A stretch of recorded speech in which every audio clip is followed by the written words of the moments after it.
Tonight on Meet Your Double Feature. Nelson Hibbert thinks he's been framed for murder, but the police already have the real killer in their sights. Hijinks and hilarity ensue as Nelson tries to flee the country in The Wrong Guy. Then, Morgan Adams searches for her grandfather's hidden treasure, but evil pirates and the British Navy conspire to reach it first. Swashbuckling action ensues in Cutthroat Island. It's a bombastic 90s double feature, and it starts right now.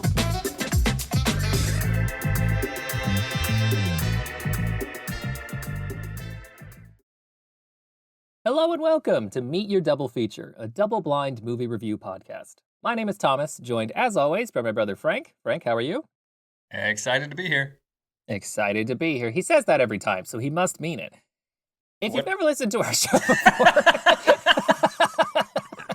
just throw you under the bus as soon as we start. No. Anyway, no, we're excited. It's real. It's just there's no other way to say it. If you've never... There's no other way. There's no other way. There's not other words for that. There's just one. Anyway, if you've never listened to Beat Your Double Feature before, the way our show works is that we're going to give you two back-to-back movie reviews tonight. Frank and I have both selected a movie for the other to watch that neither of us had seen previously, but that we think that the other person would like. So we're going to talk about those two films tonight, give each one a score out of 10, and whoever gave the better blind movie recommendation is declared the winner for the episode. We also have been keeping track of scores throughout Season 1, which is what we're calling this string of episodes now about 90s films. And this is the penultimate episode, Frank. After tonight, we'll pick one more pair of films, and then after we review those, we'll have like a Season 1 winner. Yeah, it's going to be me. I think we already decided that, off camera, Pretty sure you asked me to watch Cutthroat Island for tonight, so we'll see how that affects the scoring. Did you like it? We'll find out after our intermission, because you're going first with the film I asked you to watch. 1997's The Wrong Guy. So I say this almost every time. I don't exactly remember what stood out about this movie to me. Again, I haven't seen it. But I think I was just hoping to, at some point in this first season, give you like a straight-up comedy to watch. Because we've done comedy drama a couple times, but not just like straight-up comedy. And this one, I'd never heard of it. A lot of people seem to like it, so curious how it turned out. Yeah, this is definitely the first just traditional comedy film we've done on the show, which I think is going to make it a little difficult to talk about and review because Makes sense. It's the type of film where it has its basic premise, and then from there it is a series of gags. But I will say right off the top that it is funny. It's okay. Which is a good sign, for a comedy film. Yeah. No, but this one is, I feel like it almost fits the bill the most for kind of what was part of the original premise for this first season of forgotten 90s films. I feel like this is exactly that. This is a film that was a Canadian film.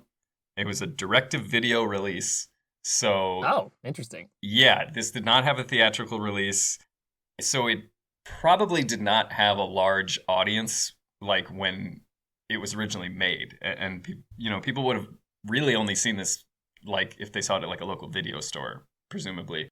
But it is sort of similar to how there will be SNL performers that will then make movies based on their characters from SNL sometimes.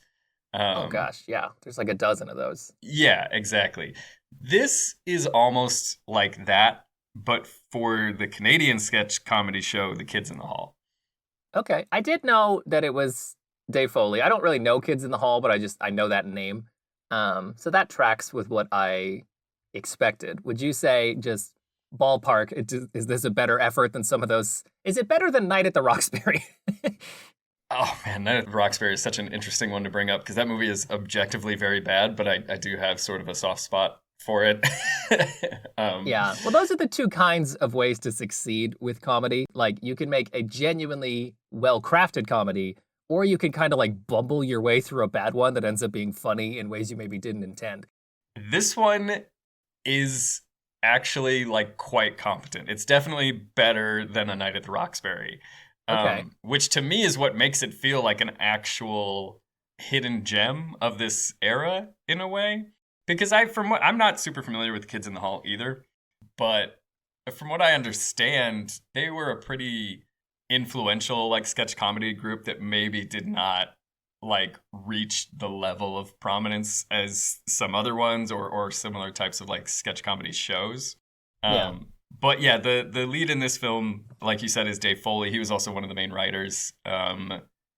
Personally, and maybe some other people as well would be most familiar with him as the voice of Flick from Bug's Life. Oh, I did not know that.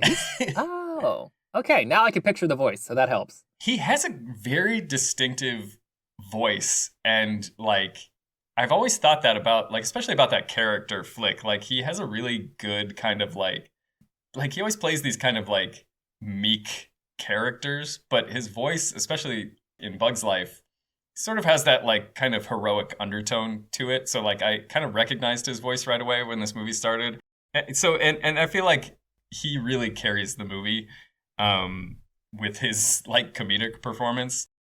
I guess the premise of the film, it's a really this is one of my first notes here too. It's like a really fun premise, and I think it was, from what I read, it was like expanded on from like a bit that Dave Foley had written for the Kids in the Hall show.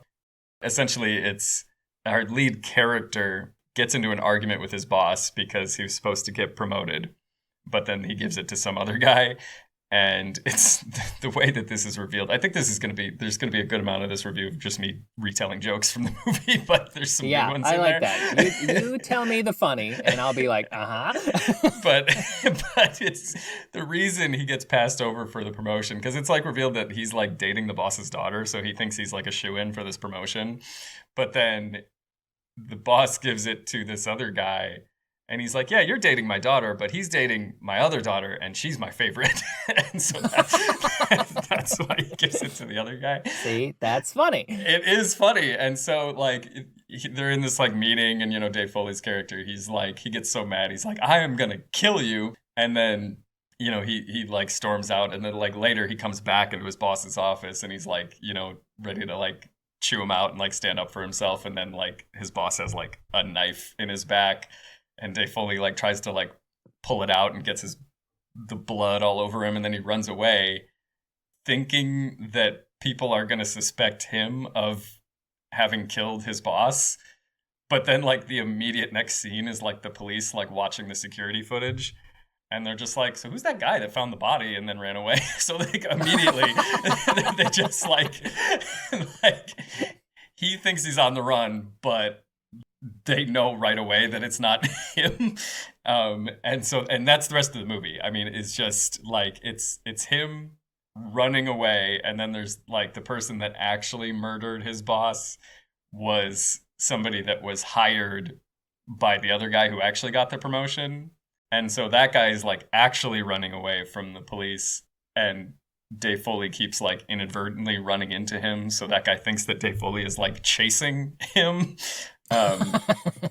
See, that's like scripted comedy. That's like funny on paper comedy. It's funny on paper, and it's funny on screen too, because like they brought in like some great performers like for this too, because one of my favorite parts is the lead detective that's like on the case is played by David Higgins, who I guess you and I would probably be most familiar with him as the neighbor Craig on Malcolm in the Middle. Oh, okay. You know what's weird? My movie has a Malcolm in the Middle connection. Oh, really? Oh, great. That's a good show. That's a really good show, actually. It's our Malcolm in the Middle episode of the podcast. Yeah. They're bringing it back, by the way. They're rebooting Malcolm in the Middle. Oh, yeah. This episode brought to you by NBC. I think it's on Disney. Oh, okay. Whatever. Continue. Yeah, whatever. But he's hilarious. I mean, he's always he's funny on Malcolm in the Middle as well. But he's honestly one of the best parts of this movie, because this actually ties into the discussion we had about The Prophecy, where I was talking about like movie detectives, you know, and like how they go about things and like just are seemingly doing whatever they want, because his whole character throughout this movie is like he just doesn't really care, and he keeps trying to like he keeps going to like restaurants and like strip clubs and kind of trying to play it off like he's investigating this case. Like he's like, well, we'll have to get into the killer's mind, so let's go see what he ate at this restaurant over here. Yeah, that is good. And I'm like, this is what I'm talking about. This is like, there's no like how does this work if you're like a detective? Like, I really am curious as to what the day-to-day for an actual like police detective would be, because this is what movies make it seem like, is they can just go do whatever they want and play it off like they're, you know, investigating. Yeah. Movie detectives are like simultaneously working 24/7 in a way that feels impossible, while also doing whatever they want at their own speed all the time. Yes. It's like, I think if you just put in like a focused 9 to 5, you'd actually get a lot more done. Right, exactly. Yeah, he's just like, at one point, he's just like, man, we're never going to catch this guy. Well, I give up. He's just like... So that's like the style of humor it is. It's kind of hard to place in terms of like comparing it to something else, but it does feel like sort of like that kind of sketch, almost improv style throughout. But it at the same time is a very like you said, it plays well on paper too. It's like a tightly written script, and it's a good mix of like visual comedy and just like dialogue and wordplay stuff. Is it like a clean comedy, or is it more like a R-rated comedy? That is actually a good question, because early on, this was actually a note I had written down, is that it feels like a family-friendly type comedy. I was kind of trying to keep an eye out. Like, I don't know what the rating is for this film, actually, and I don't know if that's different considering it was a direct-to-video release either. I don't know if that got rated the same way by like what is that organization? Is that the MPAA? The MPAA? I mean, Yeah. it would have the same system, but it's possible that, I don't know, maybe those aren't scrutinized as heavily. Who's to say? Who could ever know that? There's no way. There's no way There's to know. There's no way to verify. Yeah. This was probably like, it was definitely not R-rated. It was probably PG-13, if anything. Okay. Which does feel very 90s. Again, kind of the like, not for children, but like approachable comedy films that just don't get made anymore. Like the only room in theatrical releases now for comedies usually is like R-rated comedies, because those have more of a niche. Yeah, exactly. This is the type of film that probably wouldn't be made today unless it was, maybe, I don't know, even released in a similar format where it wasn't getting like a wider release, because it's a lot of like, that's funny. Like, yeah. It's not a gut busting kind of humor. Yeah. I did catch myself laughing out loud a few times throughout it, which is a good sign. It just kind of maintained that like what was like we were talking about Rushmore recently, and like you mentioned in that episode, that one is more of just like a humorous tone as opposed to just like actual like jokes that make you laugh out loud. Yeah, Rushmore was just aiming for like amusing, not so much funny.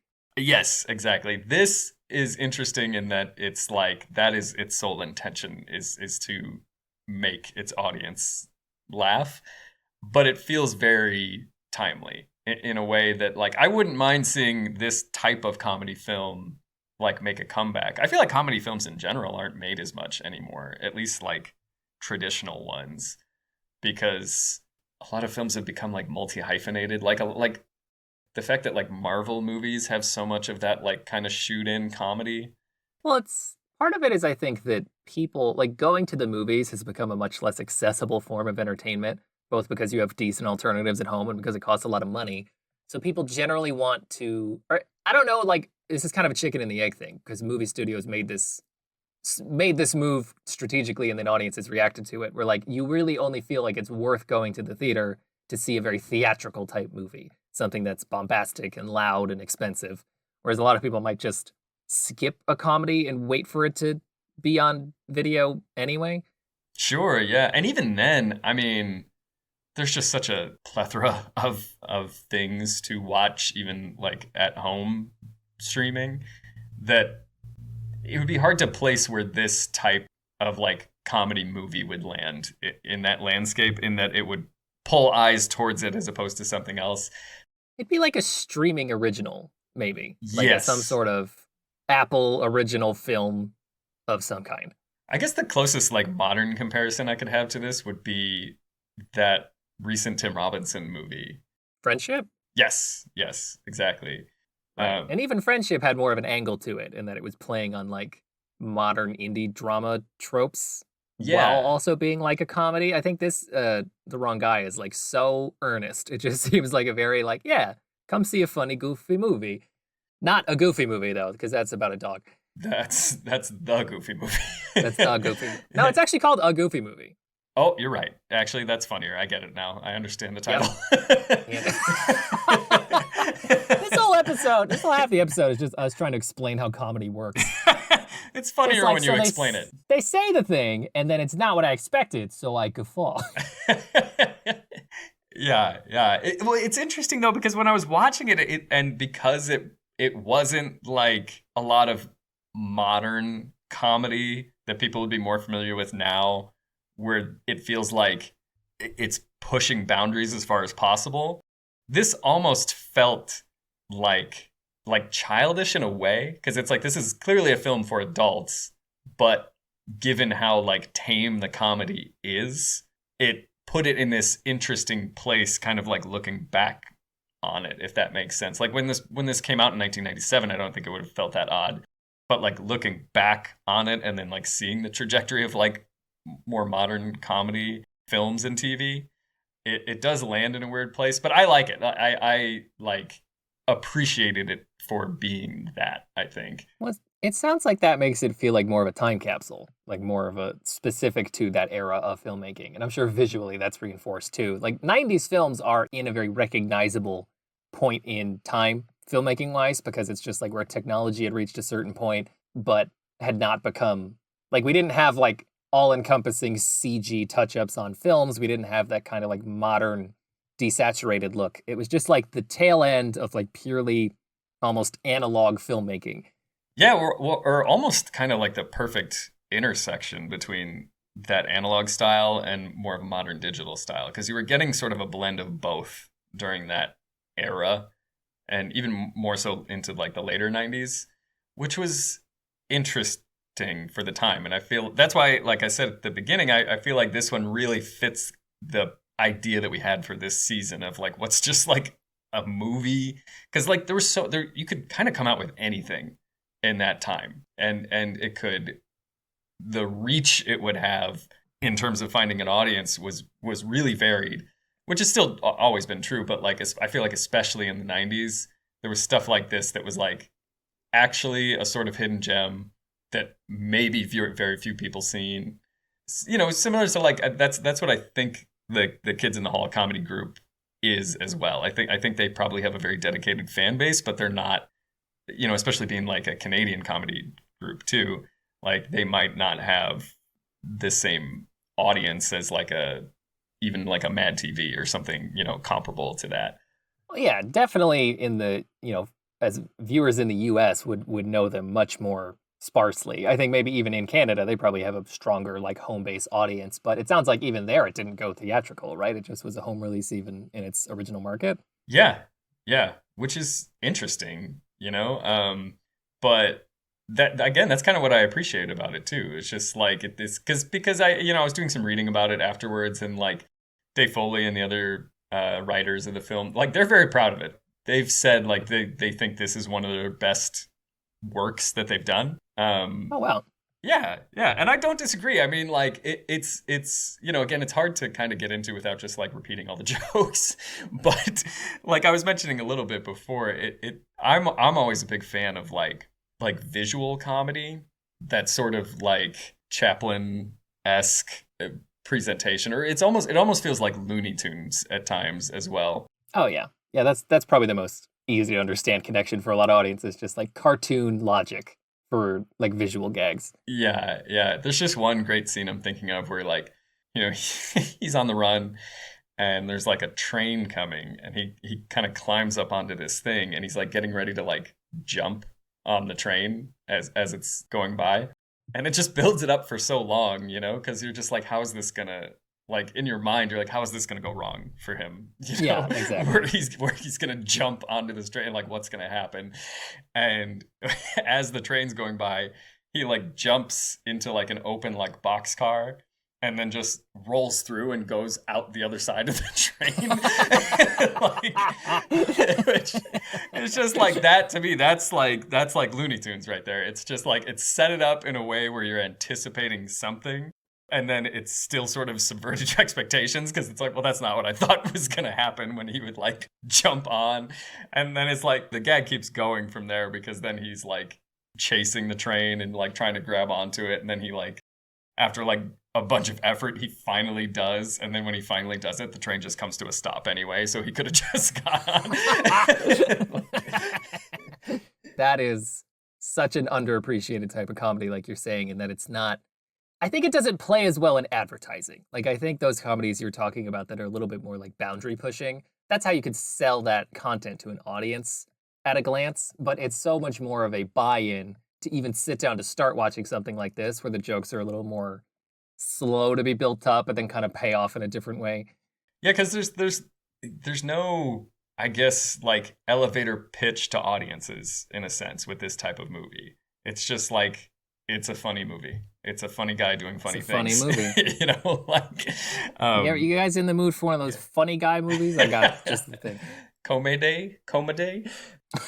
What? Oh, comedy. That did not register as words to me.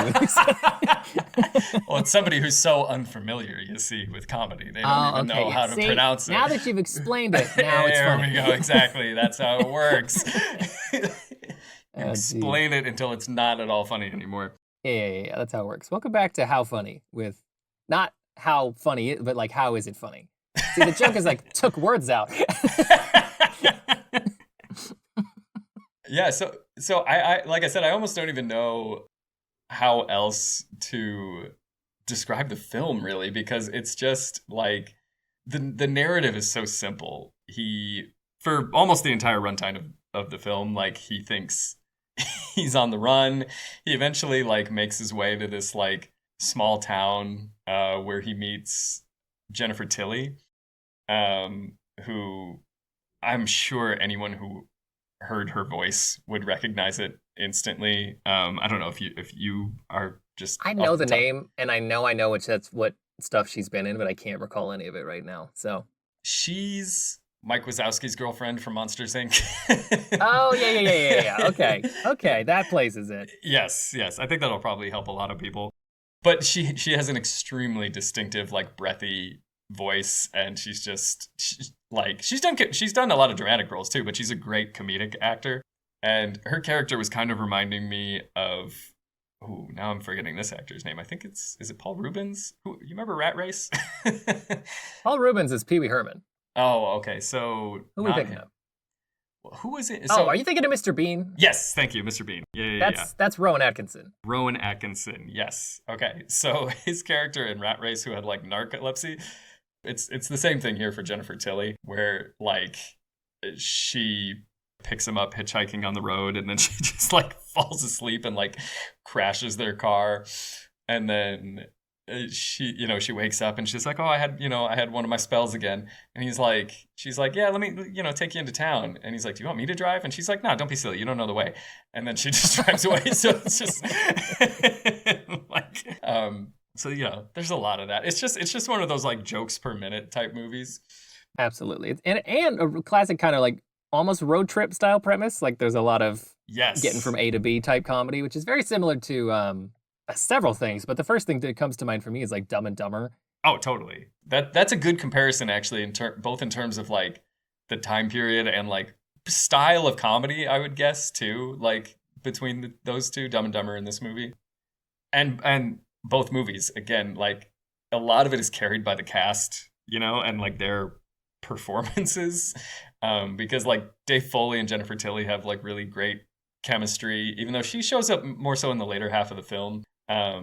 And like I said, that lead detective, like he was probably just my favorite part. Like it's just like his bit was so redundant, but it like never got old. They just kept finding new ways to like to like I don't know, show his like laziness or ineptitude. Well, it's good when you can like prime the audience for a certain bit, because like you said, when that's almost the Looney Tunes style as well. Is it's not that the joke comes out of nowhere; it's that they give you just enough of a pause that you know what you assume the joke is, and they let you start to fill it in just so they can undercut it in a different way. Yes, exactly. Which so this, like, I understand why they're so proud of this film, because they should be. It works on a lot of levels, and it's like a mix of different comedic styles that all blend together really well too. Like, I described the whole train bit, but like one of my favorite parts actually is the climax of the film. So I guess we can just get into that. Basically, third act spoilers. Yes, third act spoilers for this very simple comedy premise, but don't want to ruin it for anybody. Yeah. He eventually, him and Jennifer Tilly, they like get caught by like the bad guy, the guy that actually killed his boss, and he's like holding them hostage, and he's like talking to the lead detective and like the police, and he's like telling them what he wants, like in exchange for the hostages, and he's like listing stuff off. And then like Dave Foley's like next to him, and he just kind of chimes in. He's like, and ask for a helicopter. And the guy, he's just like kind of absentmindedly goes like, and a helicopter. And he's like, wait, I don't need a why do I need a helicopter? And then Dave Foley's like, well, I just want to ride in one. And then, but then the police, they like, that's like the one thing that they like capitulate to. They're just like immediately, like right away. They're like, all right, your helicopter's on the way. And he's like, no, I don't need a helicopter. And they're like, it's too late. It's already on the way. See, that's awesome. Because that's like, again, plays with expectations. Because in any hostage movie, they always get to the point of asking for a helicopter that as the audience is never going to arrive, because it's like, what would that even look like? Like, even in a real hostage negotiation, they almost never get away. Yeah. Because they always want, like, well, I need a safe ride to the airport, and then I'm flying to another country. And they just never get to that point. So that's awesome. That they're just like, no, here it is. Here's your helicopter. Yeah, they just keep, it's like they're almost trying to, like, force it on him at that point. He's like, I told you I don't want the helicopter. And they're like, well, we'll cancel the helicopter if you let the hostages go. It's just like... That's really funny. This is right up our alley. I feel like this is our speed of comedy for sure. It totally is. And yeah. So, and like I said, that's like the end of the film. But, there's other like fun kind of, this is the second time this movie's come up on the podcast, but there's like they do like a whole It's a Wonderful Life bit where I swear, I don't know if they recreated it or used the same set, but at one point when he's in this small town with Jennifer Tilly, like he gets a job with her dad at like a savings and loan building, and they walk in, and it's like literally like the same set from It's a Wonderful Life. Oh, really? Yeah, like it looks identical. And then they do a whole bit where like the townspeople are like coming in, and they're kind of recreating that scene where like the townspeople are like trying to pull all their money out of the bank, and her dad, the owner, he's like, he's doing that whole George Bailey thing where he's like, well, we gave you this money so you could start your business or whatever. And he's talking to one of the guys in town. He's like, we gave you that money and then foreclosed on you because you started a jewelry store, and that was like a really bad idea. What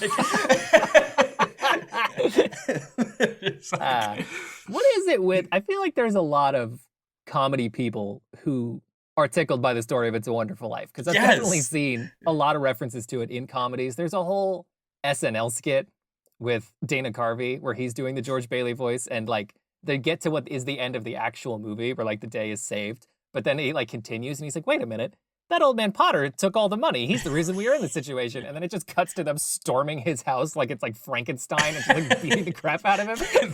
They're throwing like a dummy around the room. Oh yeah, they're like slamming the dummy. So I think there's just a lot of people who find that story like amusing in a way that like they always try to expand on. No, absolutely. I mean, that's like, you and I watch that movie every year, and we always find something new to like riff on while we're watching it. I guess that's part of it. It's a movie that for a certain generation, like you'd see it on TV every holiday season because it was just like a really common one to put on. And so it's just that like shared vocabulary. Like I'm sure in 97, the It's a Wonderful Life bit killed. Whereas now some people wouldn't get it. Which is a shame. I mean, but like I said, it's the second time because there was also in, the movie that we watched that I can't remember the name of. Honestly, I forgot. I don't remember where else this popped up. It was the Michael J. Fox movie that we watched. Oh, Doc Hollywood. Yeah, I wanted to say City Slickers. He's not even in that movie. That's just He's not even in that movie. Yeah. It's It's a Billy Crystal movie. Yeah, well, it was Mike Wazowski, This review is more than any we've done so far. Just turned into remember this other movie. Well, remember this other movie. but I feel like that is like I kind of knew that going in because it's that type of movie, and it's like comedy is something that obviously evolves and inspires other types of comedy, and I think this is exactly that. Like it makes me think of like the Eric Andre show. How I read recently that like when he was like writing like the first season of that show, he was watching Space Ghost Coast to Coast from Cartoon Network, and that was like a huge inspiration for his show. So I feel like it's just like you maybe more so than other like genres, you can kind of see like comedy DNA throughout other films and sort of how it's like evolved and inspired other things. And so Absolutely. This feels like a missing link of sorts for that style of comedy, where That's a great pitch because I think a lot of people who are fans of that kind of thing will be very curious to watch this one. Yeah, exactly. Like it's an easy one to recommend to, like, if you knew somebody that already liked similar types of comedy films, they wouldn't be disappointed by this one because it's just, like I said, it blends a lot of different like types and styles of comedy really well. Like, it has the visual gags, it has that like sort of wordplay humor. There was another bit that like one of the other ones that just like caught me off guard and had me laughing out loud was like, at one point there's like a truck driver and he's just like listening to the radio and it's playing, like jazz music. And then it's kind of that classic thing where like, the radio DJ comes in afterwards and he's just like, that was jazz? Some kind of jazz. Like, it's just like, That's great. and then it leads into like a I don't know, like a news report or something that kind of fills in like what Dave Foley's up to. But it's just like little stuff like that, where it's just like that kind of like jokes per minute type style, where it's just like you just got to throw a lot of little things in there. That's awesome. I so far have not actually gone back and watched any of the movies I recommended to you for the show. If there was going to be one, this would definitely be in contention. Like, I think maybe after season 1 is done, I'll go back and watch a couple of them. But this is like the easiest sell, like you said, because I think that listening to it is funny, and then going in to watch it would just be that and more. So I'm on board. I'm glad you liked it. Yeah, totally.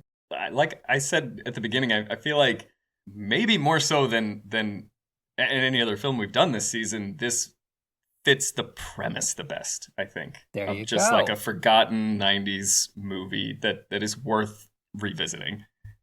There you go. That is the premise of season 1. I feel like we can kind of just wrap it there, right? I mean, I'm sure there's more we could say, but is there any like specific closing thoughts, or should we just end on a solid thumbs up recommendation for The Wrong Guy? Yeah, I think if I can get into anything else when we do the sort of final wrap up for this one, but yeah, this a very just solid comedy that I appreciated. Yeah. You know what? This is a wholesome review. I feel like a lot of our stuff, we're picking things apart. We're making mean jokes. We're picking on random artists and creatives. This one, good job. Yeah, and again, I'll get into this a little bit more towards the end, but it's just like, sort of like what I said with Gamera, when I watched Gamera. It's like this succeeded in exactly what it was trying to be. That's hard to pick apart, because you're almost rooting for that type of movie, in that sense. Absolutely. Especially one like this that's like a smaller release, probably a lower budget film, just made by some earnest comedians. Like, nothing bad to say, it sounds like. Yeah, exactly. Yeah, it wasn't a perfect film, but it was good. It was very good. Awesome. Well, with that, I guess we'll head into our intermission. When we return, I'm going to talk about the exact opposite of that. Stay tuned for Cutthroat Island. Uh-oh. Hello? Uh-oh.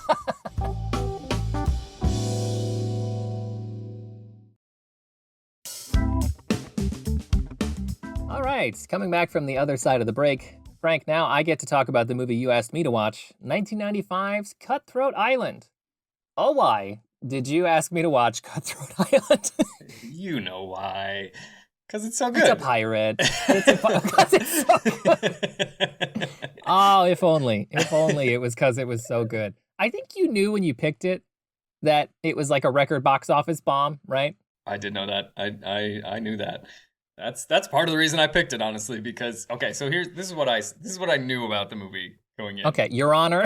Yes, I will just, for the record, this is why it was interesting to me, was because according to what I saw online, it is almost single-handedly the reason that there was a stretch of time where studios were not making pirate movies, like pirate-themed, like swashbuckler movies, because they made this one and it bombed so bad that I guess they just decided, like, nobody wants that. Like, audiences don't care about pirates. And it wasn't until 2003, when the first Pirates of the Caribbean movie came out, that I guess they decided it was okay to make pirate movies again. Although even since then, I think it's only been that franchise that has really... That was sort of a unique win. I do think that audience tastes for a lot of fantasy and science fiction stuff have always been tenuous.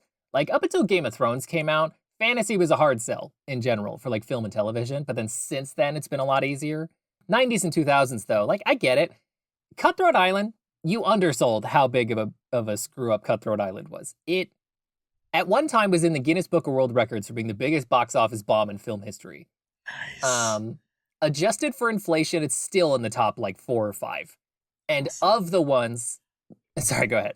No, that's awesome. That's great. Love that for you.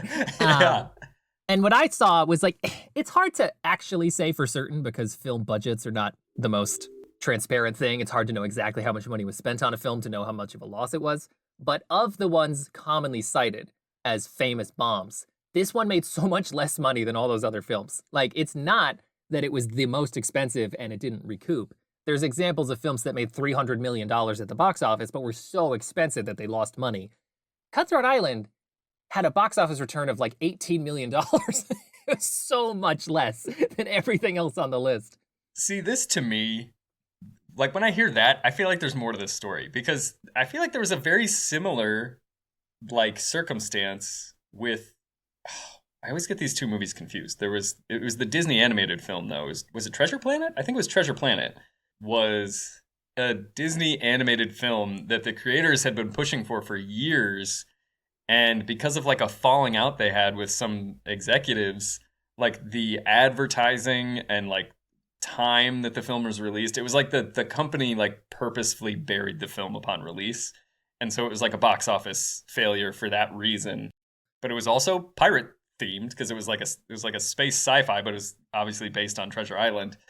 That's true. There is some precedent even before Cutthroat Island that like pirate films had been flopping for like 20 years. Like through the 70s through the 90s, there was multiple cases of pirate films not making their money back. So it was sort of a last straw, but it was also the worst straw, if that makes sense.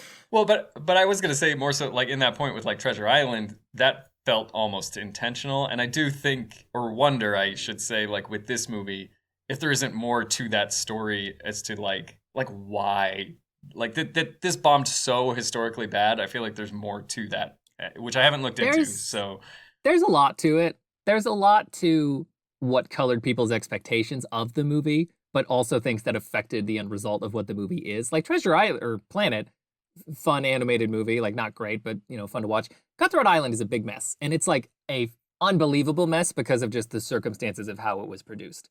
Notably, in addition to being like a record box office bomb, it collapsed a film studio called Carolco Pictures that had been previously had produced like Terminator 2 and the first 3 Rambo movies, like a notable film studio that had been struggling already and bet everything on rebounding with Cutthroat Island, and it bombed so hard that they just ceased to exist. Whoopsie. Yeah, whoopsie. The reason is the director of the film, Rennie Harlin, whose name I know, but I couldn't tell you what else he's done. was very invested in the film. He had been wanting to make like a pirate film his whole life because he liked pirate stories as a kid. At the time the movie was being produced, he was married to Gina Davis, who is the star of the movie. Yes. He wanted to get her in the role and essentially argued with Kuroko Pictures to put her as the lead because he was trying to make a move for her career to get her out of doing exclusively like comedies and dramas and trying to make her more of like an action adventure star. Because tonally, Cutthroat Island is in the same vein as like Pirates of the Caribbean or The Mummy or just like an action adventure movie. And I think he thought that would be a good role to like boost her stock in Hollywood or something. Which I don't disagree. Gina Davis is great. I could see her being great in that type of role. Yeah, you would think so. It goes on. So this was happening for a long time leading up to the production was like already getting set to begin. The other lead in the film, who in the final version is Matthew Modine, who we just saw, or you just saw in Memphis Belle, which I think is funny. We have back-to-back Modines. Oh, yeah. Okay. That role that Matthew Modine plays was originally supposed to go to Michael Douglas. And Michael Douglas was like invested in the film, but he had 2 conditions to get it made. He needed to film it like immediately because he had other commitments coming up. And he had it in his contract that his character needed to have equal screen time to Gina Davis's character. And then at some point in the pre-production process, the script was getting rewritten and it started to focus more and more on Gina Davis. And it's like, boy, I wonder why. She's the one married to like the writer-director. And so Michael Douglas backed out of the movie. And then that caused a scramble that like ruined the production because the director, Rennie Harlan, then had to run out and scramble to find a new lead. And during that time, they had to start like building sets without him and they like finished the script without him. And by the time he got back and had Matthew Modine ready, he like didn't like what he saw and started trying to make changes while they were already about to start filming. Big disaster. Also, his wife, Gina Davis, was trying to get out of the movie, which I just think is super funny. Why, though? Because she just was like, once Michael Douglas backed out, I think she saw that it was like the movie was sunk and didn't want to be in it anymore, but was like forced to stay on because she'd already been contracted to play the lead. And so Gina Davis in Cutthroat Island gives one of the worst acting performances in a major film I've ever seen from an established actor, to the point where I'm pretty sure she bombed it on purpose. Oh, really?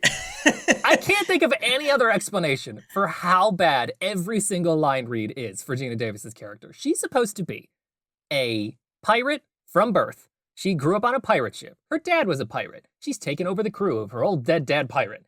And she delivers lines like she works in an accounting office, but still has them written on the page as like kind of piratey slang. So I can't remember the example offhand, but she has a line at one point early on where she's just like, "Them be fair odds, don't you think?" And it's a very like piratey phrase, but she just says it as like, "Them be fair odds, don't you think?" And she like looks at her hand. Arg. Like... Arg. Yeah. Matey.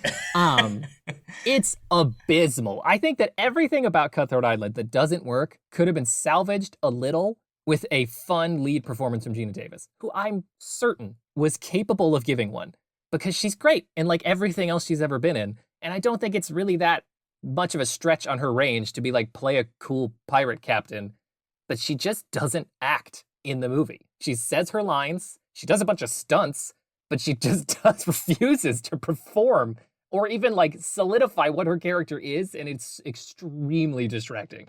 And it's seemingly all as a result of these like behind the scenes issues that affected the movie before it began. Well, I mean, it sounds like also if her husband was the director, so I mean, like in a lot of ways, that's the director's main role on set is to communicate with the actors. So it sounds like if she was trying to get out of doing this movie, like there may have been, yeah, some kind of communication breakdown or outright disagreement between her and her husband. Like, I don't know.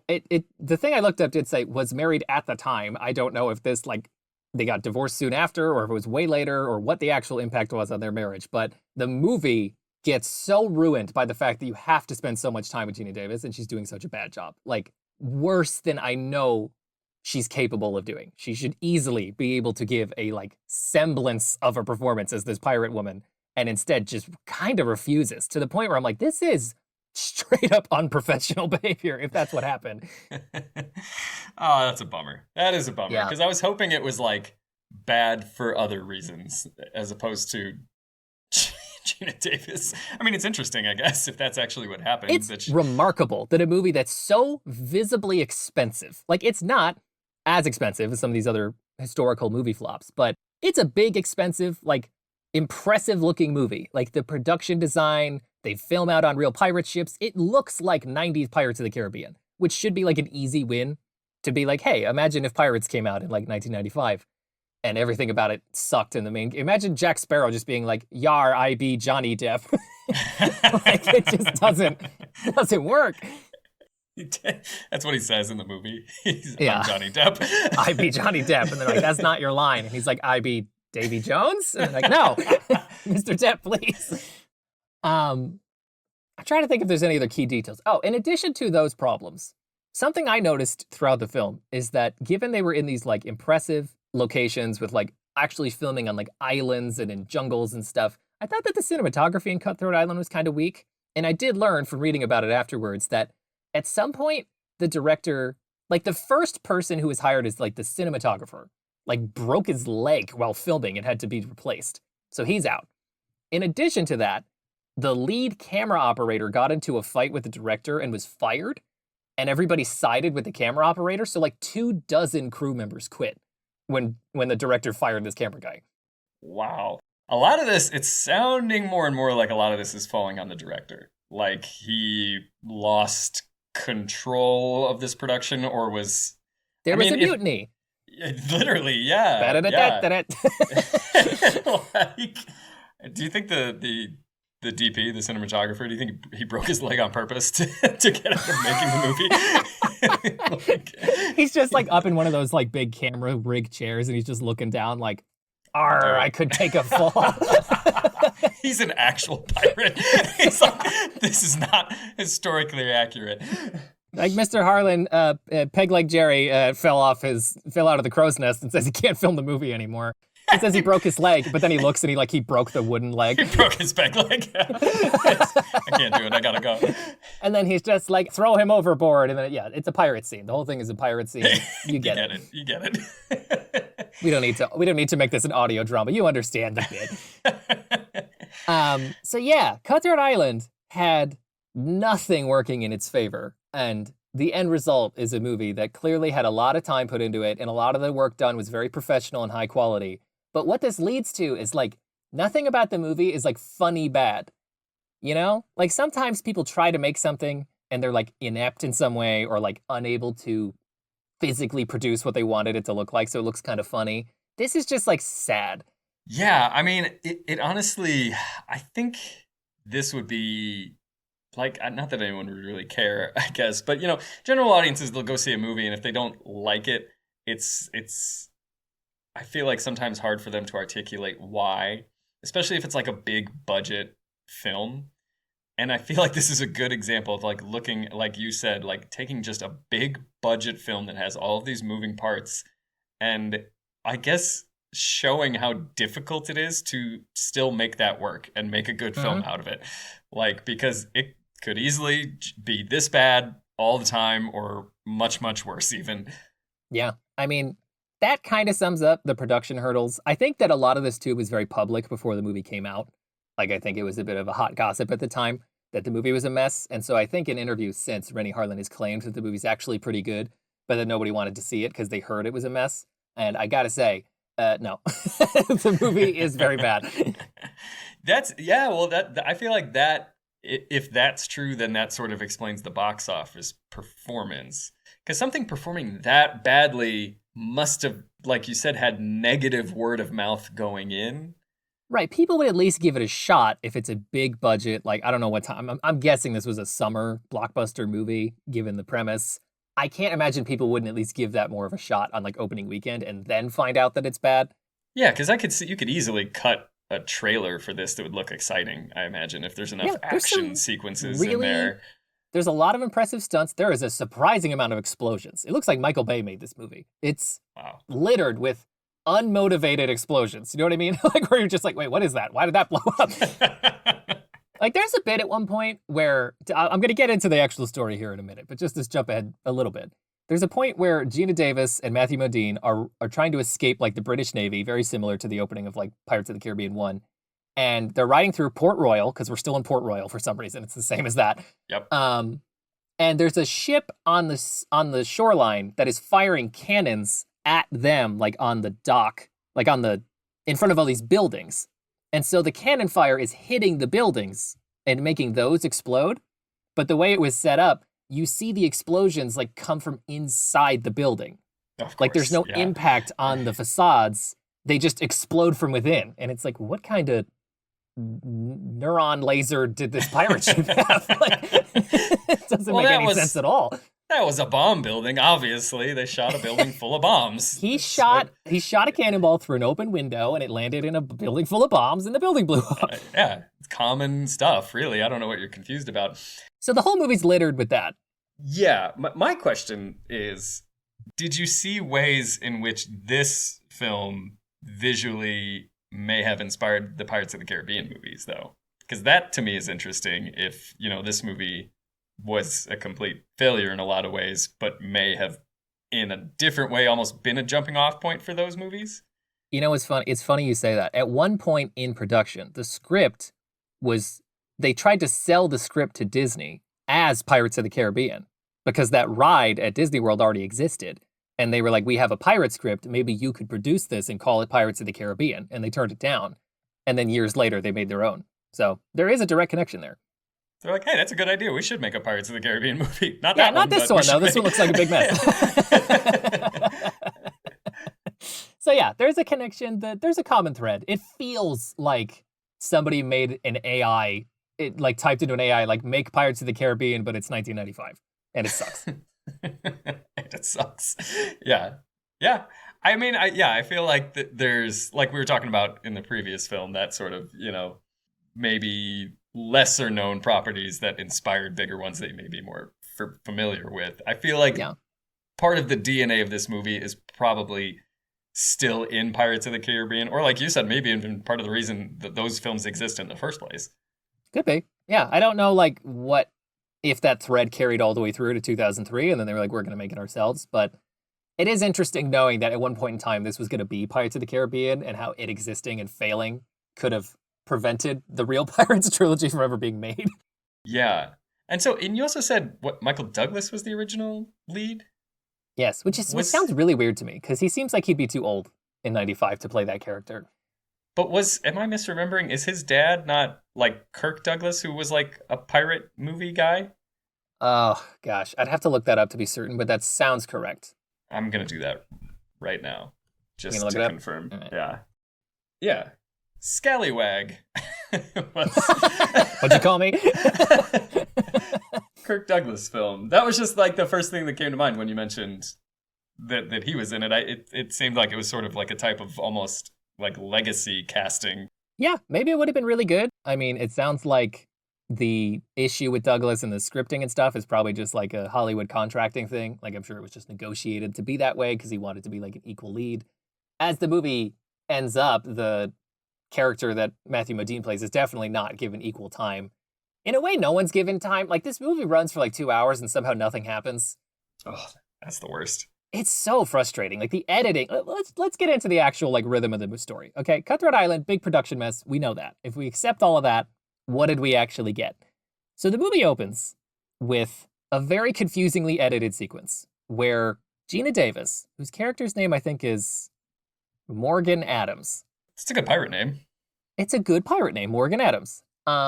She's having this scene where she like wakes up in bed with this British Navy guy, and he's doing the thing where he's trying to like call her back to bed, like, oh, I had such a good time, like, why do you have to go? And she's just like putting her stuff back on.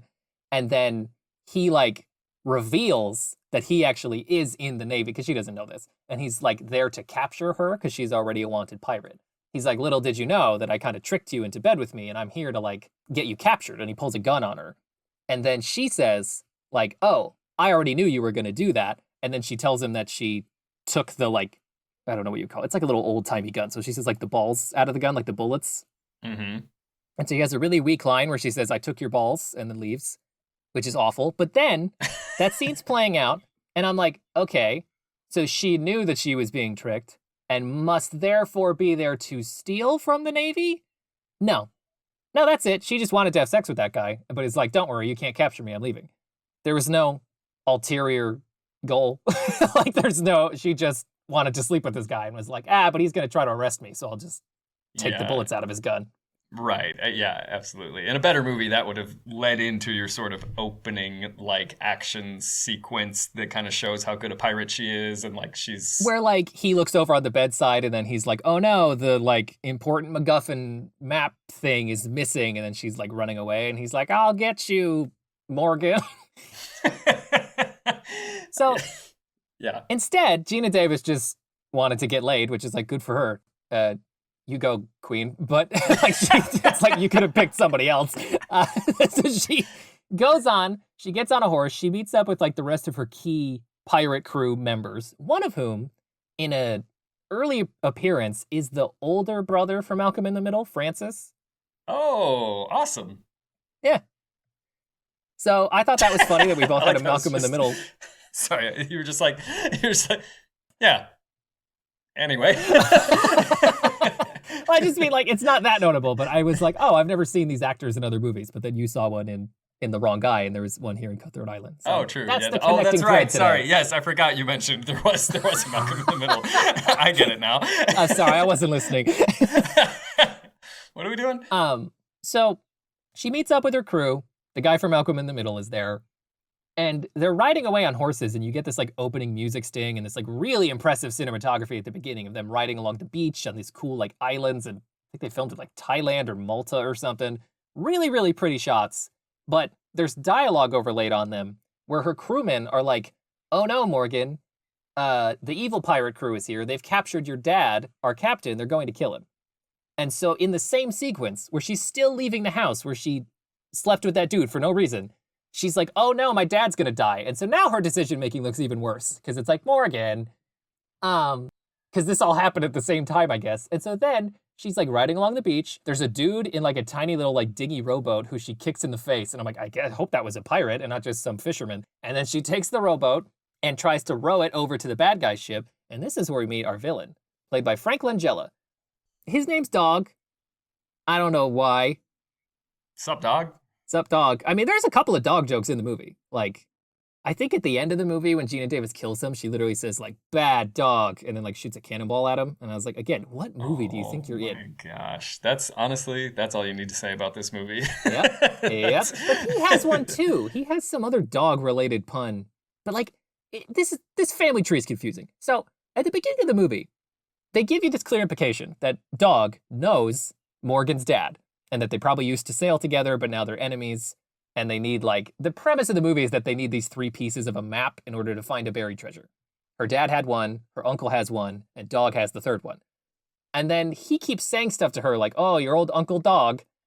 And for, like, half the movie, I'm like, oh, he's just, like, being coy. But then at the end, I'm like, oh, no, that is her uncle, too. That was her dad's brother. So which means that the characters, these 3 brothers, were named, like, Harry, Mordecai, and Dog. Which... It's like, we named the dog Indiana. Yeah, exactly. Yeah. We named the 3rd kid after the first thing we saw when he was born. So that part's really strange and not very clearly articulated. But all of this all happens in like 2 minutes. She wakes up, she slept with the guy, she took the bullets out of his gun, she rides away, she meets the crew, kicks the guy in the face, goes to save her dad, completely fails, her dad is murdered. Oh. And this is another just like small thing where you could tell the script is falling apart and wasn't finished, because throughout this whole sequence, they're trying to knock the dad overboard. They're trying to find out where his piece of the map is. He won't tell them. So Frank Langella is like, oh, your daughter must have it. So they knock him overboard. She tries to get him into the boat. They're trying to escape, but then he gets like shot in the back. So dad's not going to make it. They have like a sad moment together. We just met these characters, so we don't care at all.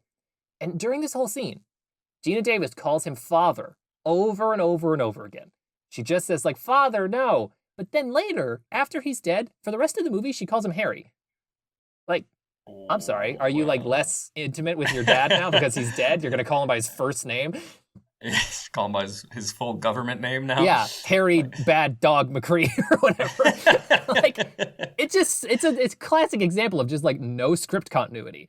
Anyway, this leads to one of the weirdest things in the movie, and possibly the only bit of, like, I don't know. The only thing that gives the movie character and makes it anything more than like a total boring romp is that her dad's dying. They're like on a beach now. She's saying her goodbyes to him. And he's like, Morgan, before I die, I need you to shave my head. And as the audience, you're like, well, what are they talking about? And then a couple scenes later, we have this interaction where Morgan's back on the pirate ship that was her dad's. And she's like, I need to take charge of this crew so that I can lead them after this treasure. But they probably won't respect me because I'm a woman. So I need to win them over. And so they're like, she's arguing with this like first mate guy who wants to be captain too. And then she's like, I have a third of the map that we need. And she holds it up and it's revealed that the map, her dad's third of the map, was tattooed on his head. So she scalped him to show the map at his request. And I was like, what on earth is this? And the thing that totally sells it, it's very like tanned at this point, so it just kind of looks like a leather map of some kind, but she literally took it off the top of his head. And throughout this entire scene where she's waving it around and they're having a conversation about what's on it, somebody in post-production added like a little Foley sound so that when she's waving the scalp head around, it makes this little kind of like gurgly flapping noise. That's so gross. Upsetting. Gosh, this seems like the writers or filmmakers just like didn't really understand how to make pirates like appealing lead characters. Like, they're like, yeah, pirates do weird stuff and have weird rituals like that. And just leaning more into that than into like the fun, like kind of roguish pirate archetypes. Yes, most successful pirate media frames them as like free-spirited people trying to live a life of like adventure under the oppressive thumb of usually like the Navy or some fictional government force. And so you're inherently motivated because the government is always bad. And these people, the good pirates at least, are like helpful and free-spirited and they just want to sail the seas. These people are awful. Like Gina Davis scalped her dead dad and is just hanging his skin map around and is just like, let's go. It's so weird. And again, Gina Davis isn't emphasizing anything in her performance, so it's like delivered in this weirdly like detached way. Like she's a serial killer. Yeah, and I'm like, you know what? I would buy that the like roguish pirate crew sails under her because they're afraid that they're gonna get scalped next, which would just be a very funny beat to continue the movie on. But the movie's not a comedy on purpose, so we just carry on. And instead, it's like, well, Dad's skinhead map has like Latin on it. No. So we have to find someone who can read Latin. And that's what leads them to Matthew Modine, who is the very generic, like, roguish, charming thief archetype. And they just find him in jail being sold as a slave. And then they have to, like, bid to win him as a slave so that they can run off and then have him help them with the map. Wait, because he understands them? Because he can read it? They somehow find out that, like, there's a guy being held at this slave auction who they're convinced can read Latin because Matthew Modine's supposed to just be this kind of like charming guy who can blend into any crowd and is always trying to steal stuff. And that's your other lead in the movie. And that's the romantic interest for Gina Davis, is that they free him. You know he's a thief. So the whole time they're like, is he going to help Gina Davis or is he going to try to steal this secret treasure for himself? And that's like the anchoring point. Although there's multiple beats in the story that could have emphasized that he doesn't have to be there and could betray them, but they don't. Like he just helps them very willingly and honestly for a long time. And then the movie remembers that he's supposed to be like treacherous, and then there's like scenes afterwards. Whole thing's a big mess. Well, yeah, and it like I do wonder, since he was brought in later and that held up the production, that must have affected how his character was written into the story and also his performance and I assume costuming, even like so many little things that would have gone into like the presentation of that character. Yeah, he really like. Sometimes watching Cutthroat Island, it feels like you're watching someone filming a movie in a movie. Where like all of a sudden someone's going to yell cut and then Gina Davis is going to walk off set like as her actual character in the story. Oh wait, she would walk off set and not be Gina Davis. She would still be Captain Morgan. No. Like you know how you make movies about actors and then you like show them filming something and then you like cut and then like, okay, who's this person actually? It's just so wooden at times, which is funny contrasted against some very impressive stunt work and action set pieces and just general production design.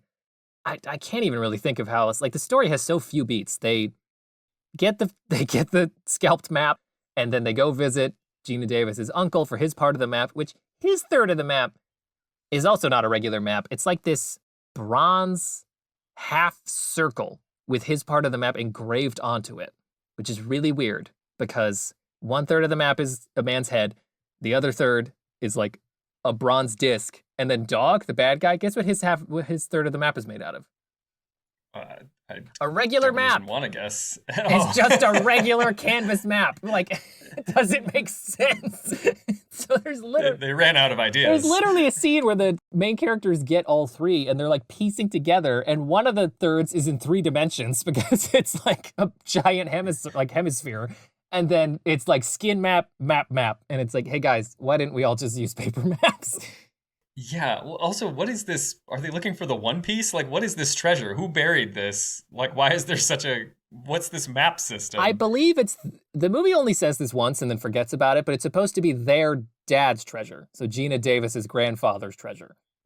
Okay. He couldn't have just, like, told him where it was. No, and that's the funny thing. We get all of the characters to Cutthroat Island where the treasure is, like an hour in, and they all just kind of follow each other there. So, like, we didn't really need the map part anyway. You could have just had Gina Davis get the map off her dad's head and then just have everyone else like follow her to get there. Because there's a subplot to get the Navy involved where one of the people on Captain Morgan Adams' ship is an author who's just like travels around the world with pirates and like writes about their adventures to make like novels. And so he gets pulled aside by the Navy, who are like, hey, if you lead us along, we'll let you live, but otherwise we're going to like try you as a pirate and get you killed. And so that's how we get the Navy to the island, and then Dog just follows the rest of the cast to the island. Everybody goes to the island, even though we had this whole thing about a map, and like X marks the spot. They're like, whatever, X is over there. Follow me. Yeah. Well, you said the script went through several rewrites too, like during production? I think either during or like right before. I believe they started filming without the script finished. Yeah. It feels like it. That's what it feels like here. They'll introduce plot beats and then resolve them like immediately afterwards. Like there's a scene where they go to visit Gina Davis's uncle. Dog pirate catches up to him. There's a big melee, and in the melee, Matthew Modine gets away with the uncle's third of the map, the big disc. And then Gina Davis is convinced that he has it because she knows that he's like a rogue. And so they have this whole interaction that's supposed to be full of romantic tension where they're like getting all close to each other. And she's like, I know you have the other third of the map. I need you to give it to me. And he's like, I promise I don't.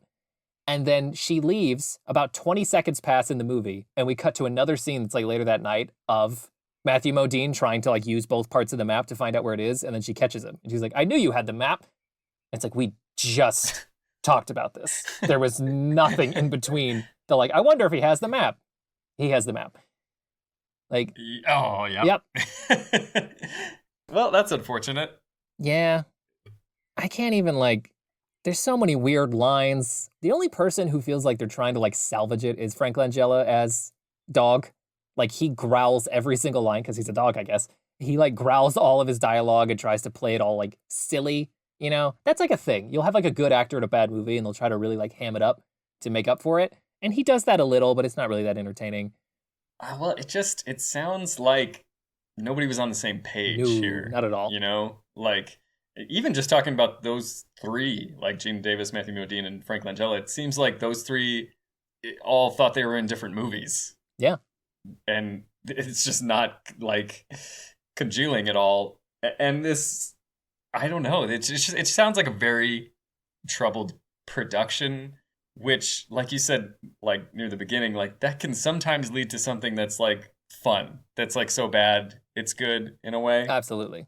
But this just seems like sort of a headache because it's just because ultimately too much of a mess. Ultimately, the people involved were too competent to stitch together like a bizarre enough movie. So what you get is just like a taped together movie made as best they could with what they were able to shoot. And that just leads as very boring because they're trying to do it by the numbers, but they don't have all the numbers. So it's just not fun to watch. Whereas like a true dumpster fire mess of a movie can sometimes be really entertaining. Cutthroat Island is just frustratingly boring. So much so that my phone died about 2/3 of the way through. And I was like, oh no, I can't take notes anymore. I just didn't even care. I just watched the rest. Just completely resigned yourself. I'm sorry, I'm remembering stuff now because I didn't write it down. So there's these two, I keep calling them Navy. I assume they're the British Navy, like Navy officer guys akin to the ones in Pirates of the Caribbean. One of them is like in charge, and he has this younger guy who he's always like guiding and telling what to do. And it's almost played as if this is like his nephew or something, some sort of like nepotism hire. And these two characters come in and out of the movie. And the older Navy guy is like trying to get to the island to get part of the treasure. And then towards the end of the movie, the younger Navy guy like betrays the Navy and joins the pirates for no reason. Like nobody even mistreated him. Like he was not, it's played akin to those guys in Pirates of the Caribbean where like the Navy's mean to them. And so they like realized they'd rather be pirates. This guy just like turncoats for literally no reason after zero setup. And then at the end of the movie, he's just hanging out with Gina Davis. Whoa, wow. That's actually one of the more shocking things you've told me about this movie. Like, what? Like where did that come from? It's set up like tonally, you have this impression of like, the older Navy guy's always like belligerent towards him and giving him a hard time. He never does. He's like relatively chill. He just gives him orders. Like there's nothing bad about it at all. And then at the end, he's like, I hate these guys. And it's like, why? See, this also feels like, this is something we've talked about in the past too, but like when you get into post-production and it's just kind of like, well, what do we have here? Like, how do we piece this together into a movie? And maybe those scenes got cut that would explain that, or were never even shot in the first place, but they shot the resolution of that character's arc. And you can't get around it because he's physically there in the scene at the end. Yeah, exactly. So you just kind of have to shove it in there. Like, yeah. Because I feel like this is not always the case, but generally speaking, like those like so bad it's good movies are usually ironically the ones that have a clear vision of what they want to be. It's just what that vision is like ridiculous or bad. Yeah. Or like unattainable, like relative to the resources they have. Totally.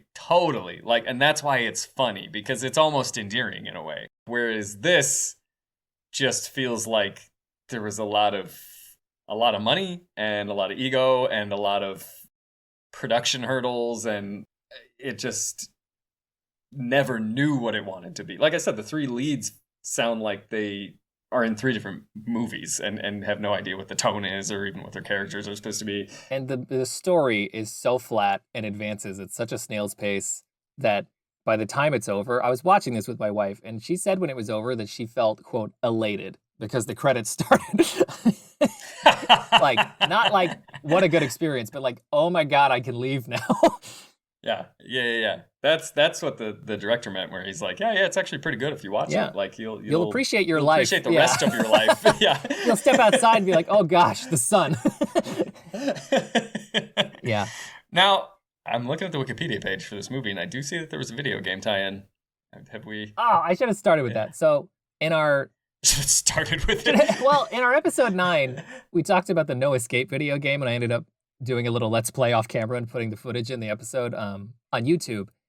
I'm going to preempt that this time. So if you've been watching this on YouTube, hopefully you'll have like this whole half of the episode is just going to be me trying to play Cutthroat Island for SNES.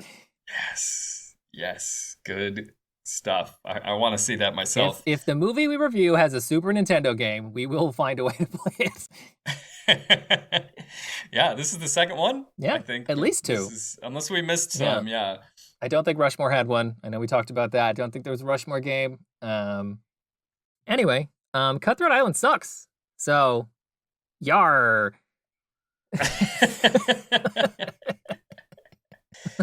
How did the movie end? What was No, the review's over. The review's over. The movie's done. All right. Never mind. Never mind. I'm Goodbye. just kidding. Well, how do you think? She says bad dog and hits him with a cannonball. Oh, you're right. You already told me. Yeah. So, and what? And then they just like get the treasure and sail away? Like, is there no like Yeah, that Last Crusade. They try to do the Last Crusade ending, but then they undermine it because towards the end, all the treasure is aboard Dog ship, and Matthew Modine goes below decks to try to like take it back, and then he gets like pinned underneath it because the ship's rocking and there's like cannon fire and stuff. So there's a whole beat at the end where Gina Davis, because she loves him now for some reason, has to save him, and then she like dives under the water, and you hear him be like, we can't, like, it's all too heavy. We can't save the treasure. We got to save ourselves. And so they're like floating in the water at the end. And he's like, well, we didn't get any of the money, but at least we have each other. And then Gina Davis is like, no, don't worry. I got the money. And then we find out that she like tied something to it so it would float to the surface. No, she did it. All right. And she very flatly is just like, don't worry. I have the money now. Yo ho.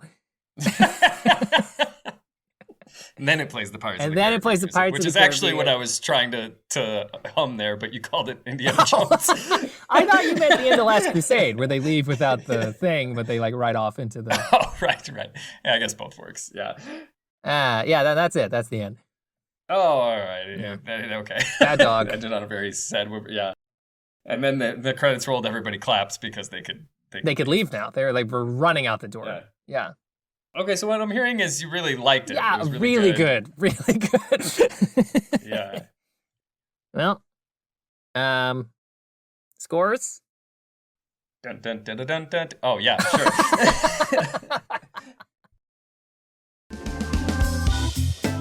All right, Frank, after some thrilling conversations about a movie you really liked and another one I really didn't, let's move into wrap up and scoring for episode 11. Over to you.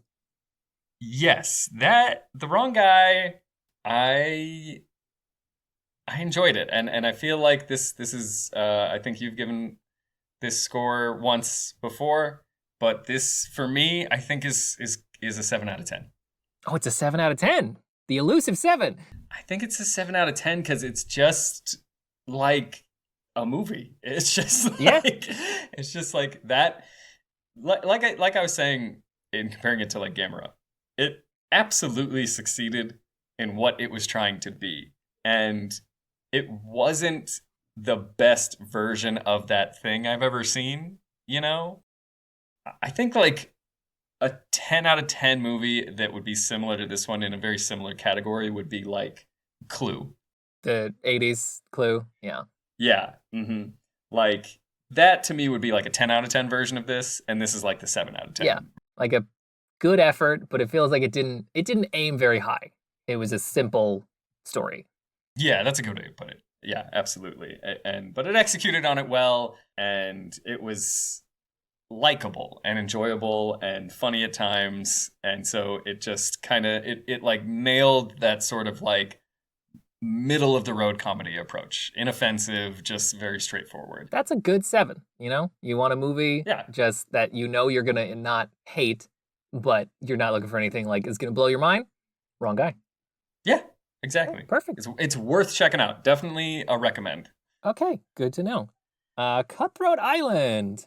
I went back and forth on this a little because we're in the dregs. You know, we're not giving a high score. We're below 5. But it's like it did too many things correctly to like completely sandbag it as like a 1 or a 2. Like the production design is really good. The music is very good. The costumes and everything look cool. Like the movie is misusing all of its resources. But at a fundamental level, you are seeing an action adventure movie, and those are inherently likable. This movie fights so hard to make it unlikable. Like it tries so hard to make the idea of a swashbuckling pirate the lamest thing ever, and mostly succeeds. But I still think I would give Cutthroat Island a 3 out of 10, which is maybe crazy that it's not our lowest rated movie. I disliked Sphere in our previous episode even more than this, because Sphere was just like hollow and empty and frustrating. Whereas Cutthroat Island, I at least had the experience of like jaw-dropping disbelief in what a mess it was.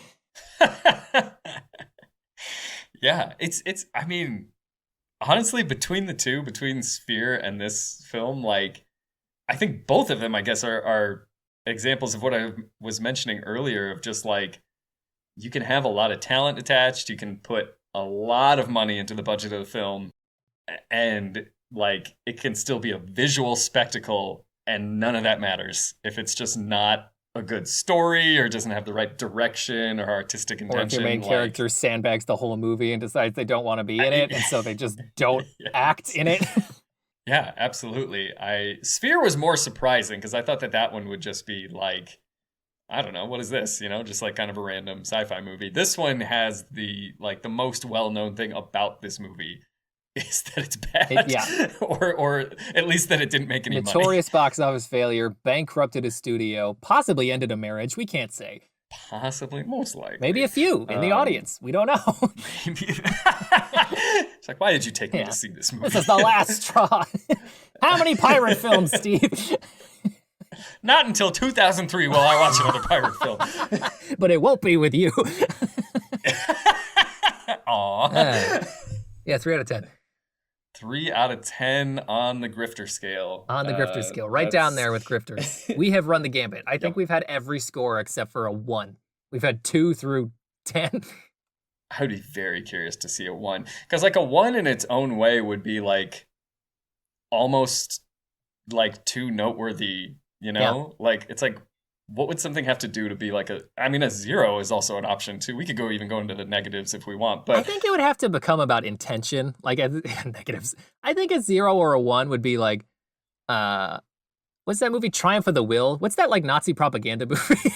I'm not sure. Yeah. That one would be like negative points. Because it's like, hey, I really think you should check this movie out. It was actually, I don't think so. I think it was actually like a landmark documentary in terms of the filmmaking. Or like, there's a D.W. Griffith movie called something from like the 1910s. That's like a Ku Klux Klan movie that like genuinely like brought that. Oh, I thought that was the one you were talking about. Triumph of the Will is about them filming like Nazi rallies in Germany. Oh, yes, sorry. Yeah. So if you had like an irresponsible documentary or something that promoted very like harmful beliefs or something, that would crater you. But like if you're just a big stupid movie, you're probably going to bottom out at like a 2 or 3. Sure. I mean, honestly, yeah, like, or I guess it would just have to be something that like really upset you to the point that it was if so there was like annoying. A movie that like had my name on the screen and then just someone saying you're stupid like over and over again, I might. Yeah. I'm just shocked Sphere was so bad. Honestly. Sphere was crazy. Sphere is the lowest rated movie of the season and will hopefully stay that way. Yeah. I guess looking ahead, so this is the end of episode 11. Our upcoming episode in 2 weeks will be the end of season 1. Finale of season 1. We will declare a winner for that episode, but also an overall winner for the scores across all 12 movies we've each recommended. And so with that in mind, Frank, you're currently down 6 points in the season 1 totals. I thought it would be more severe because of how bad Cutthroat Island was, but this is winnable. If you pick a really good movie for next time and you beat me out by like 6 or 7 points, you could still win the whole thing. Yeah, that's true. And keep in mind, whoever loses season 1 has to watch all of the prophecy movies that we talked about in our Halloween episode. Frank has seen the first one, I know. But there's 4 more. Yeah, that seemed like really fun until like now that it's like I'm on the precipice of losing. Yeah. I'm just like, I thought this was funny when there would be no consequences. Shoot, gotta watch all these prophecy movies. Yeah. That's gonna be your work in our off. Well, we won't have an off season. We're not gonna skip any episodes, but between episodes, season 1 and season 2, somebody's gonna be watching a lot of prophecies. Yep. Anyway. Yep. That in mind, I guess I win the episode because the movie I picked got a better score than the one that you recommended. So I will go first for next time. And then, Frank, you better pick a great movie.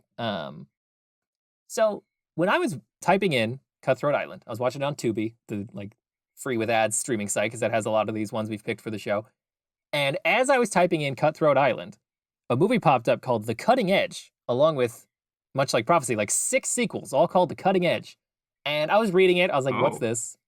It's a romance movie about like a figure skater woman and a guy who plays hockey. And I'm sure you can see where that's going. No, explain it to me. Yeah, so it's like, you see, he has to ice skate, and then you'll see. It's the movie you're watching. So it looks like a really basic sports romance movie from 1992, and I would have gone right past it, except that I saw that the person who wrote the movie is Tony Gilroy, who some people might know is the guy who wrote Andor, the Star Wars show. Oh. So Tony Gilroy, who more recently has written the extremely critically acclaimed political thriller drama Andor for Disney, got his start. His first writing credit for a feature film is 1992's The Cutting Edge. And I just find the disparity between those two things so funny that I can't help but recommend it. I mean, so he's the lead writer on Andor. For Andor and for the movie Rogue One that preceded it, and other like movies that you would recognize, but he's like the lead creative behind Andor. Cool. All right. Yeah. So, I mean, Andor's great. I think you maybe haven't seen it yet, but I really enjoyed that show. I saw the first, I'm not done, but I've watched a lot of it. Okay, cool. The Cutting Edge. All right. Yeah, that's all right. That's your closer. That's your closing argument. Yeah, Your Honor, my closing thoughts. It was not going to be this, but I couldn't help but recommend it just because of the Andor connection is too funny. All right. Yeah. All right. Cool. I'll check it out. All right, what do you got for me? So it's D.W. Griffith. This really cool movie, and I just want you to check it out. This one, I feel like we need. Can we pull up the rules? Can we pull up the Oh my God, we gotta put the rules graphic up again. What's the rules question? Rule book on this one. No, I think this counts. I think this counts. So 11 episodes in, does not understand the game. I understand it completely. I'm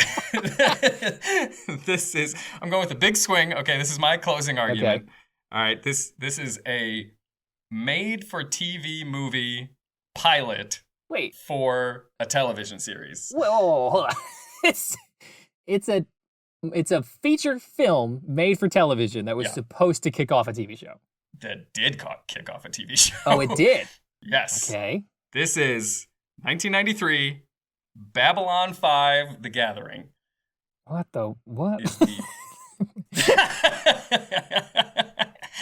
Babylon 5 is a sci-fi television show that, from my understanding, is very similar to what people have said, is very similar to Deep Space Nine. Oh, we do like some Deep Space Nine Star Trek. That's okay. Let him cook, everybody. This is my big swing. Down by this 6 is my points, closer. but let's let him cook. Yeah. Babylon 5, The Gathering was the feature film pilot that launched the television series that came after. So it has the full cast of the TV series? I think some of the lead roles change in between because it was like a pilot to like sell the show. Oh, interesting. So after the movie, I don't know if it's the same characters with different actors or they just switch out, but they definitely switch out some of the leads between this movie and then like the first episode of the series. Okay, that's fun. I've definitely seen, there's been a number of examples of like film releases that became shows afterwards. I think Stargate had a movie first. Yep. Buffy totally. the Vampire Slayer, although that was sort of a retooled Right. TV show afterwards. Same thing though. Yeah, it was the movie and then they changed the cast and then had the show. Okay, Babylon 5. I could not have guessed that in a million tries. Not once. Like, I had a list of probably 20 movies always on hand in case like something I picked didn't work or wasn't available. Not once have you ever picked something that I also wrote down. It's so funny to me that looking for the same thing, we found 24 completely different films. Yeah, it's pretty cool actually. Yeah, that's good. Yeah, internet. Weird. Okay, Babylon 5. So our season finale for underrated, forgotten films of the 1990s is a sports drama romance with actors no one's ever heard of and a made-for-TV pilot for a TV show. Yeah. This is what people want. Yeah, maybe this should have been a 10-episode season. No. Okay, well, you know what? That's exciting. Tune in 2 weeks. We will give you our season 1 finale, and then programming note, the episode after that will be a season 1 recap, which would be a great way to jump in if you've only listened to some of the episodes, or if you've heard them all. We're going to go back and revisit all 24 films and probably rank them to figure out the definitive forgotten films of the 1990s, which ones are the best. Yeah, that'll be fun. I'm looking forward to the retrospective. Frank, I'm going to keep you on the horn this time while we go through our social media call-outs at the end, because I keep forgetting to do these and then forgetting to record them afterwards. So if you enjoyed our show, first off, thank you for listening. We appreciate the support. If you enjoyed the show, please feel free to follow us on all major podcast platforms. You can also find links to everything through our website, meetyourdoubleFeature.com. Or to follow our socials, we are on Instagram at meetyourdoubleFeature and on Blue Sky at MYDFpod. All is one word. Frank, you got anything to plug before we close out? Yeah, I think you queued me up for this last week, and then I went like deer in the headlights and forgot. But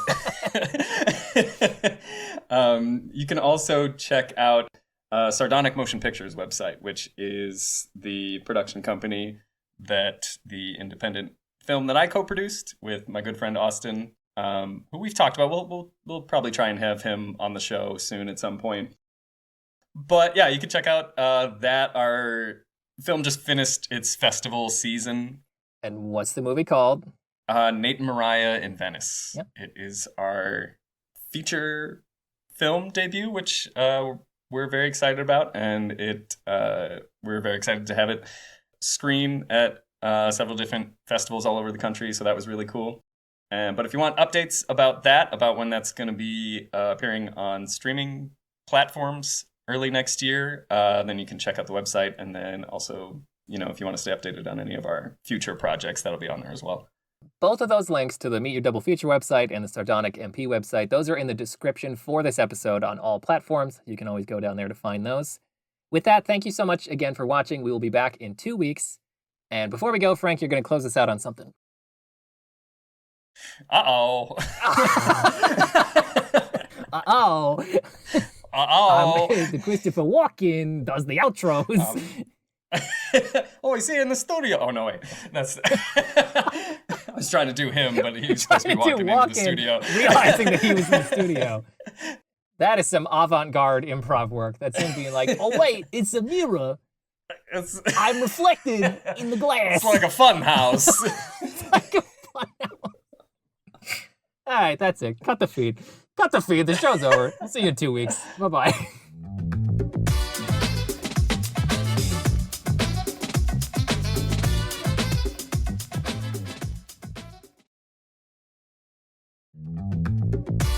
Coming up next, it's Babylon 5, The Gathering, followed by The Cutting Edge on Meet Your Double Feature.